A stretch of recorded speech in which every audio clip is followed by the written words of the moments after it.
semua dalam keadaan sehat ya. Pada video kali ini kita akan belajar mengenai nilai mutlak. Nah, sebelumnya kalian pernah tidak mendengar kata nilai mutlak? Nah, tapi nilai mutlak yang dimaksud pada materi ini nilai mutlak yang seperti apa ya? Untuk mengetahuinya, kita perhatikan video berikut ya. Nah, Rina ingin les musik. Dia berjalan dari halte bus 2 blok ke depan, lalu tiba-tiba kertas musiknya jatuh dan dia balik ke belakang untuk mengambil kertas tersebut dan melanjutkan perjalanan 2 blok ke depan lagi. Jika pertanyaannya adalah berapa jarak Rina sekarang dengan halte bus, maka jawabannya adalah 3 blok ya, jaraknya dengan halte bus. Tapi kalau pertanyaannya adalah berapa jarak yang sudah ditempuh dari tadi, maka berbeda perhitungannya adalah 2 blok ke depan, 1 blok ke belakang ditambah 2 blok ke depan lagi. Jadi totalnya dia sudah melewati 5 blok. Jadi nilai mutlak tersebut menggambarkan jarak yang ditempuh tanpa memperhatikan dia maju atau bergerak mundur. Jadi nilai mutlak suatu bilangan dapat diartikan jarak antara bilangan tersebut dengan titik 0. Jarak negatif 1 dengan 0 adalah mutlak 1, yaitu 1.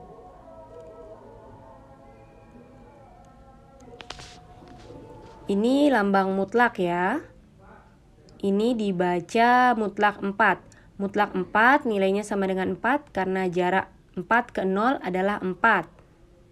Mutlak negatif 4 juga nilainya 4 karena jarak 0 ke negatif 4 juga 4. Jadi baik itu mutlak negatif 4 dan mutlak 4 nilainya sama-sama 4 karena jaraknya sama terhadap titik 0. Nah, tadi kita sama-sama telah menonton video dan kita telah memiliki gambaran ya tentang apa itu nilai mutlak. Nah, adapun submateri atau bagian-bagian yang akan kita pelajari pada bab nilai mutlak adalah sebagai berikut. Ada 5 intinya. Yang pertama definisi nilai mutlak, kemudian sifat-sifat nilai mutlak, grafik fungsi nilai mutlak, kemudian ada persamaan nilai mutlak, dan terakhir kita akan belajar pertidaksamaan nilai mutlak. Nah, pada video kali ini kita akan belajar khusus mempelajari definisi nilai mutlak beserta contoh-contohnya. Nah, sekarang kita akan bersama-sama mempelajari definisi nilai mutlak. Nah, tadi kan setelah menonton video tadi, kita sama-sama tahu ya bahwa garis 2 ini merupakan lambang mutlak. Jadi ini nanti dibaca mutlak X. Definisinya yaitu untuk sembarang X elemen bilangan real, maka mutlak X ini bernilai X, artinya hilang mutlaknya, ditulis ulang di dalamnya aja. Itu untuk X lebih besar sama dengan 0. Nah, jadi kalau di dalam mutlak ini lebih besar sama dengan 0, tinggal ditulis ulang aja yang di dalam mutlak tersebut. Kemudian yang kedua, diisi tanda negatif. Jadi negatif, lalu baru ini ditulis negatif X. Ini untuk yang di dalam mutlak lebih kecil dari 0. Jadi ada 2 ya. Kalau di dalam mutlak lebih besar sama dengan 0, berarti tinggal ditulis aja nanti angka yang di dalam mutlak. Kalau yang di dalam mutlak lebih kecil dari 0, berarti tinggal diisi negatif. Negatif baru ditulis angka di dalam mutlak ini. Nah, kalau kalian masih bingung, kita langsung ke contoh soal ya. Nah, contoh yang pertama, mutlak 5. Mutlak 5 ini, nah sekarang kita lihat. 5 ini lebih besar sama dengan 0 apa lebih kecil dari 0? Lebih besar sama dengan 0 ya, berarti yang di atas. Berarti tinggal ditulis ulang aja yang di dalam mutlak. Berarti mutlak 5 sama dengan 5. Kenapa? Karena 5 ini lebih besar sama dengan 0. Kemudian contoh yang kedua, mutlak negatif 2. Nah, sekarang ini di dalam mutlak ada negatif 2 ya. Negatif 2 itu lebih besar sama dengan 0 apa lebih kecil dari 0? Lebih kecil dari 0 ya. Karena lebih kecil dari 0 berarti diisi negatif depannya. Negatif lalu ditulis yang di dalam mutlaknya. Berarti negatif tulis yang di dalam mutlaknya. Nah, di dalam mutlak kan negatif 2 nih. Nah, ini negatif 2, berarti negatif ketemu negatif jadi positif ya, berarti 2. Kenapa? Kenapa ada negatif tadi? Karena negatif 2 lebih kecil dari 0. Itu ya. Nah, yang ketiga, mutlak 0. 0 itu gimana? Lebih besar sama dengan 0 apa lebih kecil dari 0? Lebih besar sama dengan 0 ya. Ini artinya kalau lebih besar sama dengan 0 itu lebih besar dari 0 atau sama dengan 0. Nah, ini kan sama dengan 0 ya. Berarti masuk yang ini. Berarti tinggal ditulis ulang aja. Gini. Kenapa? Karena 0 itu lebih besar sama dengan 0. Nah, sama dengannya yang memenuhi. Nah, jadi intinya adalah kalau yang di dalam mutlak itu bilangan positif, kita tinggal tulis aja ulang. Kalau di dalam mutlak itu bilangan negatif, jadi positif dia. Pokoknya apapun yang mau keluar dari mutlak itu, dia jadi bilangan positif. Jadi memutlakkan berarti mempositifkan. Tuh, nggak ada yang negatif ya. Nah, sekarang kita masuk ke contoh soal yang lebih bervariasi lagi. Nah, ini dia contoh soalnya. Nah, kalau dari tadi kita mengerjakan contoh soal yang di dalam mutlak itu berisi hanya 1 angka ya. Nah, sekarang gimana nih kalau lebih dari 1 angka? Kayak gini. Nah, clue-nya itu adalah dia bisa keluar dari mutlak asalkan di dalam mutlaknya itu bentuknya sudah sederhana. Jadi sudah paling nggak bisa diselesaikan operasi apa-apa lagi. Nah, contoh kayak ini kan masih bisa diselesaikan operasinya ya. Kita selesaikan dulu. Ini negatifnya ada di luar mutlak, jadi tetap kita selesaikan yang di sini. Ini ada kali-kalian, ada kurang-kurangan. Yang dikerjakan kali-kalian dulu ya. Berarti 2 kali 5. Berapa 2 kali 5? 10. 10 dikurang 7. Berarti 3. Ini tak kecilin. Kali. Nah, ini ada kurang-kurangan, ada kali-kalian. Kita kerjain yang kali-kalian dulu ya. 6-nya tak tulis dulu, biar gak bingung. 6.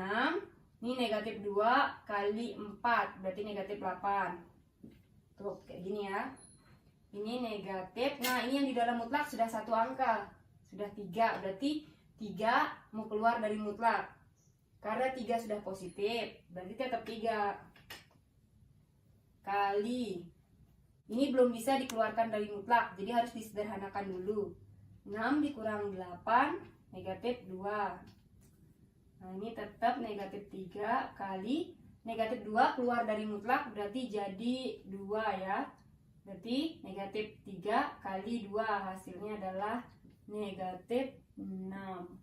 Oke. Nah, kita kerjakan contoh yang lain. Kita hapus dulu yang ini ya. Nah, ini contoh yang kelima ya. Sudah setingkat lebih tinggi lagi dari contoh yang keempat. Nah, di sini kita lihat nih. Pertama kita kerjakan yang paling depan dulu mutlaknya. Nah, ini apakah sudah bisa? Ini ada negatif di luar mutlak ya. Jadi kita tulis dulu negatif. Mutlak 4 udah bisa ya keluar dari mutlak karena sudah sendiri 4-nya. Berarti mutlak 4 itu adalah 4. Di sini ada pangkat 3. Tambah mutlak negatif 4 hasilnya, karena ini negatif jadi positif ya. Berarti 4. Ada pangkat 2 di luarnya. Per. Sekarang yang ini. Mutlak negatif 4 yaitu 4 pangkat 3. Ini kurang. Nah, sekarang yang ini masih bisa disederhanakan harusnya ya, yang di dalam mutlak yang ini. Nah, mutlaknya nanti dulu dikeluarin. Berarti negatif 4 kuadrat. Berapa negatif 4 kuadrat? Negatif 4 kuadrat negatif 16. Oke. Nah, kok enggak 16? Nah, perhatikan ya. Negatif 4 kuadrat ini tidak sama dengan negatif 4 kuadrat. Kalau negatif 4 yang kuadrat, ini nggak pakai kurung, ini artinya 4-nya aja yang kuadrat. Negatifnya tetap 4 kuadrat 16. Kalau kayak gini, kalau ada kurung, ini artinya negatifnya juga kena kuadrat. Berarti negatif 4 yang kalau dikurung kuadrat ini artinya negatif 4 kali negatif 4. Ini baru hasilnya 16. Jadi ini karena nggak pakai kurung ya, berarti cuma 4-nya aja yang kuadrat. Nah, kita selesaikan. Negatif 4 pangkat 3 sama kayak tadi nih, negatifnya nggak kena pangkat 3. Berarti negatif 4 pangkat 3 sendiri 64 ditambah 4 kuadrat 16 ya, per 4 pangkat 3 64 dikurang, nah ini negatif 16 keluar dari mutlak berarti jadi 16 ya. Nah ini dilanjutin berarti jadinya ini negatif 64 ditambah 16, utangnya ada 64 dibayar 16 ya, berarti negatif 48 ya, per 64 kurang 16 48, maka hasilnya adalah negatif 1. Nah, kalau contoh yang keenam ini, di sini ada fungsi nilai mutlak ya. Nah, ini lambang fungsi, ini ada fungsi fx sama fungsi gx ya. Beda-beda nih, fx-nya kayak gini fungsinya, gx-nya kayak gini. Yang diminta soal adalah f3 dikurang g3. Ini gampang aja. Kalau f3 artinya lihat fungsi f, ini ya fungsi f, lalu ganti aja x-nya pakai 3. Berarti jadinya ini 2-nya tetap, x-nya kita ganti pakai 3 kurang 1, tutup mutlak, kurang, sekarang G3, berarti G3 itu lihat fungsi G, ini fungsi G yang ini ya, ganti X nya pakai 3, berarti mutlak 7 kurang, X nya ganti pakai 3, tutup. Nah ini tinggal diselesaikan kayak tadi. Ini belum bisa keluar dari mutlak ya, karena ini masih bisa disederhanakan. Kita kali dulu 2 kali 3 6 kurang 1 5 ya, mutlak 5 kurang, yang ini 7 kurang 3 4, mutlak 4. Berarti mutlak 5 itu adalah 5 kurang mutlak 4 itu adalah 4, maka hasilnya adalah 5 kurang 4 1. Nah, sekarang kita masuk ke contoh soal yang terakhir ya. Di sini soalnya itu agak berbeda. Karena di sini mengandung variabel x, tapi x-nya belum ditentukan berapa nilainya. Kalau tadi kan jelas x-nya 3 gitu ya. Nah, kalau ini x-nya nggak ditahu, tapi hanya dikasih tahu bahwa x-nya itu lebih besar dari 2. Nah, gimana caranya menyelesaikan ini? Nah, kita gunakan definisi dari nilai mutlak. Nah, kan ada 2 buah nilai mutlak yang akan kita lepaskan di sini ya. Jadi kita buat kemungkinannya ini sama kemungkinannya yang ini. Pertama, untuk kemungkinan dari mutlak x kurang 2. Nah, kemungkinannya itu ada 2. Kemungkinan mutlak itu selalu ada 2. Pertama, ditulis ulang yang di dalam mutlak, yaitu x negatif 2. Itu untuk, kalau ditulis ulang itu untuk yang di dalam mutlak, berarti x min 2 lebih besar sama dengan 0.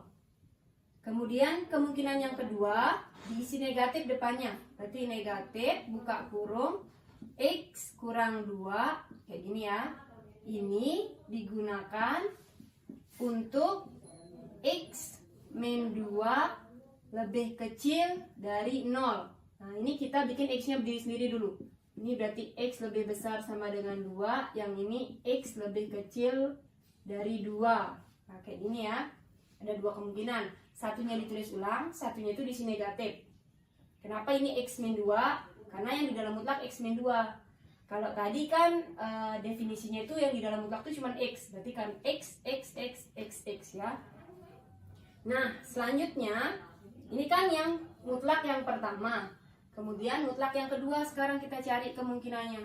Sama caranya. Berarti mutlak x plus 1 itu ada 2 kemungkinan juga. Yang pertama ditulis ulang, itu untuk yang di dalam mutlak, berarti ini dalam mutlak x plus 1 lebih besar sama dengan 0. Bikin x-nya berdiri sendiri, plus 1 nyebrang jadi negatif 1. Kemudian kemungkinan yang kedua isi negatif depannya, lalu baru tulis ulang x plus 1. Ini berlaku untuk yang di dalam mutlak, berarti x plus 1 lebih kecil dari 0. Ini x lebih kecil dari menyeberang negatif 1. Nah, sekarang yang mana yang akan kita ambil? Kita jawab yang ini ya, berarti yang ini nanti diwakili oleh yang di atas apa yang di bawah? Kita lihat dulu soalnya. Ini kan minta X lebih besar dari 2. Yang mana X lebih besar dari 2? Yang atas apa yang bawah? Jelas yang atas ya. Ini kan lebih besar sama dengan 2. Berarti bisa lebih besar dari 2, bisa sama dengan 2. Berarti kita wakili pakai yang di atas. Berarti pakai yang ini. Berarti X min 2. Ini jadi X min 2. Kurang, tetap kurang. Sekarang yang X plus 1-nya. X plus 1-nya jadi yang mana? Atas atau bawah? Tetap X-nya itu lebih besar dari 2.